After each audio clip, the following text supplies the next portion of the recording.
it is hard to watch the Raptors and not think of the way this team has changed over the last few years. This year in particular, it used to be a team built around DeMar DeRozan.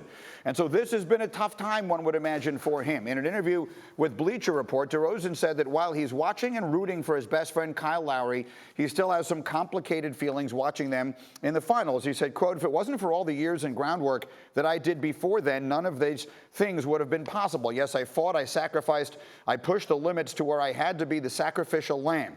You just have to sit back and understand, like, you know, you were the reason so many things were even possible." Richard Jefferson, as you hear this from DeMar DeRozan, what thoughts go through your mind? No, I think he's correct. I think it's true. If he hadn't made himself such a great player, then the trade wouldn't have never happened. And I think you look at the growth of Siakam, Van Fleet. If you look at all of these guys that have progressed, all the years that he has pushed them to the playoffs, whether it's conference finals, losing to LeBron, all of these things are a part of the process. And I think that's why the Kawhi trade actually pushed them over the edge.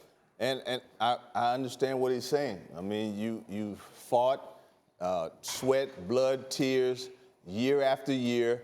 You wasn't able to get to the level that they're at now in the NBA Finals, and they trade you.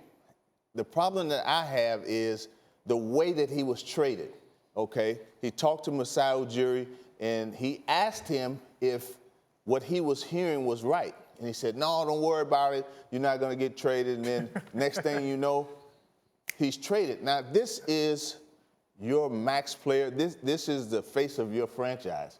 And if you can do a guy like that, I understand where he's coming from. My heart goes out to him because he's a good player and he deserves better. In your heart of hearts, if you're in his situation, who are you rooting for in these finals?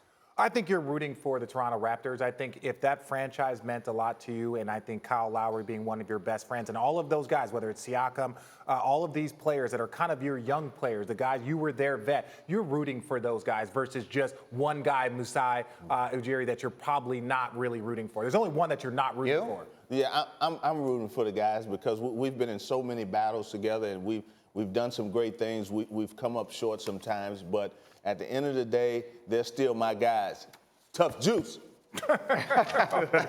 That's Karan over there, whom you're referring to for no obvious reason here. But the point that I would make in this is that we've seen this happen before in sports. The name that keeps jumping to my mind as I think about this is Buck Showalter, who was a great manager with the Yankees, and then the year after he left, they started winning championships. Then he was the manager with the Diamondbacks, and the year after he left, they won the World Series. That has to be a very difficult thing because at the end of the day, this was his team. This was DeMar DeRozan's team, and they traded him to get better. That has to be very tough to deal with. And he was the face of the franchise, and he was drafted by them. It was very, very difficult. And look, I found out from a kid at my basketball camp that I was being traded by the Nets. I'm signing autographs for the kids at my basketball camp, and this kid walks up to me. He's like, "Hey, my dad," who was there to pick him up, was like, "Hey, my dad just told me you were traded." And I was like, "Wait, what?" And then all of a sudden, a minute later, my phone rings, and it's Rod Thorne saying, "Hey, it was draft day. We just traded you to Milwaukee." That's how I found out after 7 years of service with the Nets. And Greeny, guess what? The Nets got better.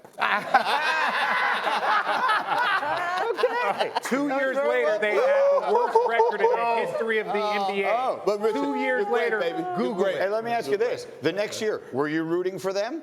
Oh, no. They started off 0-18 the next year. And so, but you still believe DeMar DeRozan is rooting for the Raptors in these finals? Oh, that's completely different. I don't know how different I think it is. I think someone's dad told him you just got traded out of Toronto, and he's rooting for the Warriors. He might as well be wearing a Steph jersey watching these games.